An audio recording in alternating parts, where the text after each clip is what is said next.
not knowing that you were in for a crazy, snarky 2-hour ride, is what made the original film such a fresh and surprising delight. The follow-up was always going to have a harder time if it didn't surpass the bonkers level of wisecracking smartarsery the franchise now represents, plus the posters promised it would feel bigger.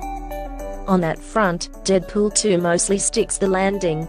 It's the same irreverent, madcap and self-referential superhero we want to pay to see. Please, Fox and Marvel, take our money. Its profane energy belts you right from the start, when Deadpool appears in close-up, sucking down on a dairy, and blowing the smoke right back at the audience. Smoking is a massive screen no-no, especially from someone who's supposed to be the hero, no matter how anti he thinks he is. The story in the sequel is stronger with a less generic narrative, though some of the motivating factors are still very been there done that.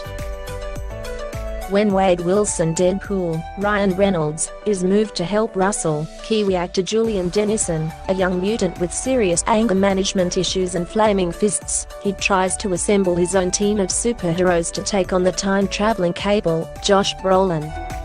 Also among the newcomers is Domino, Atlanta's Zazie Beetz, whose superpower is being lucky, which means it's like she's constantly walking through a giant Rube Goldberg machine, which is a lot of visual fun.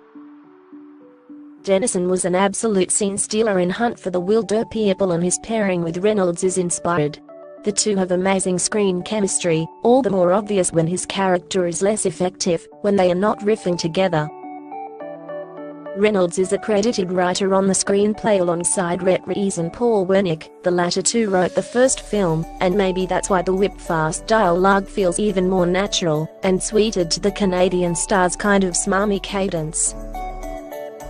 Word of warning for the sensitive soul, Deadpool 2's scale of violence is intense. There's all manner of decapitations, impalings, gunshot wounds, dismemberments, disfigured bodies and rivers of gushing blood.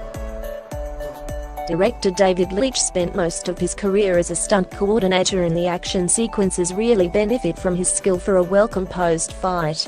He brings the same flair for action here as he did for his solo directorial debut, the stylish and energetic Atomic Blonde with Charlize Theron.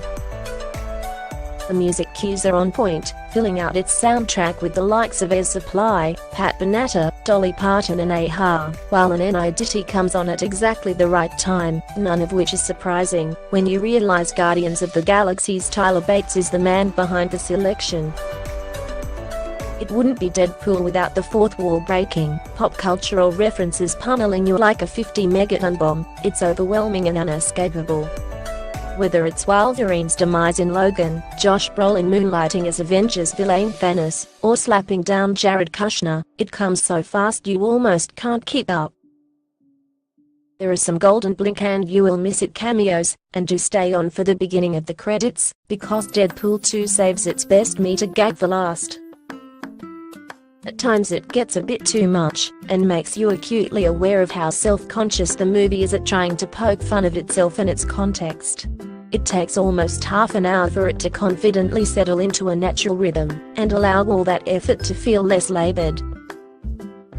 I'm not convinced the filmmakers got the balance quite right, but the story is more cohesive than the first, and somewhere amid all the mocking and the 37th pastiche might just be an original voice. Or, at least an original voice 2.0. It is a sequel after all. B rating, B. Deadpool 2 is in cinemas now. B.